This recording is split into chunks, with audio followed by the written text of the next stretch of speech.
கிறிஸ்துவில் பிரியமானவர்களே, நீ பயப்படாதே, நான் உன்னுடனே இருக்கிறேன். திகையாதே, நான் உன் தேவன். நான் உன்னை பலப்படுத்தி உனக்கு சகாயம் பண்ணுவேன். என் நீதியின் வலதுகரத்தினால் உன்னை தாங்குவேன். ஹல்லேலூயா. இந்த நாளிலும் தேவன் நமக்கு தருகிற வாக்குத்தத்தம் என்ன?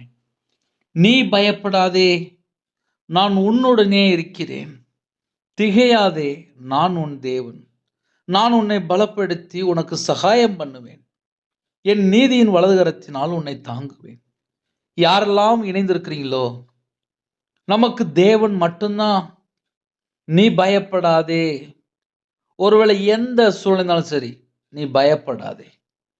தேவன் நமக்கு தருகிற வார்த்தை, நீ பயப்படாதே, நான் உன்னுடனே இருக்கிறேன்.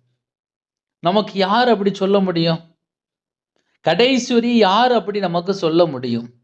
நான் உன்னுடனே இருக்கிறேன் என்று நம்மளை உருவாக்கின தேவன் நம்மோடு பேசி கொண்டிருக்கிறார்.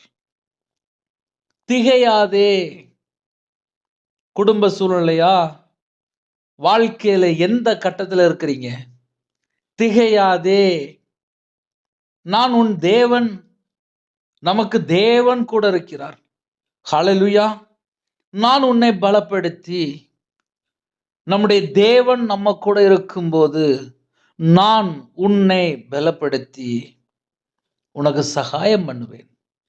நமக்கு உதவி செய்கிற தேவனாக இருக்கிறார். ஒருவேளை கர்த்தருடைய பிள்ளைகள் இந்த நாளிலும் எந்த சூழ்நிலை தேவனுக்கு தெரியும். நான் உன்னை பலப்படுத்தி உனக்கு சகாயம் பண்ணுவேன் வாக்குத்தத்தம் செய்கிறார். என் நீதியின் வலதுகரத்தினால் உன்னை தாங்குவேன். என் நீதியின் வலதுகரத்தினால் உன்னை தாங்குவேன். ஹல்லேலூயா. இந்த நாளிலும் தேவன் நமக்கு தருகிற வாக்குத்தத்தம். யாரெல்லாம் இணைந்திருக்கிறீங்களோ, கர்த்தரும் குடும்பத்தை ஆசீர்வதிப்பார். கர்த்தரும் கூட வருவார். ஹல்லேலூயா. நீ பயப்படாதே, நான் உன்னுடனே இருக்கிறேன். திகையாதே, நான் உன் தேவன். நான் உன்னை பலப்படுத்தி உனக்கு சகாயம் பண்ணுவேன். என் நீதியின் வலதுகரத்தினால் உன்னை தாங்குவேன் என்று கர்த்தர் நம்ம எல்லாருக்கும் இந்த வாக்குத்தத்தம் தருகிறார். ஹல்லேலூயா. கர்த்தர் உங்களையும் உங்கள் குடும்பத்தையும் ஆசீர்வதிப்பாராக. ஆமென். God bless you. ஜெபிக்க வேண்டும் விரும்பினால் 9363064181 என்ற நமது உண்டால் உங்களுக்காக குடும்பத்துக்காக ஜெபிப்போம். God bless you.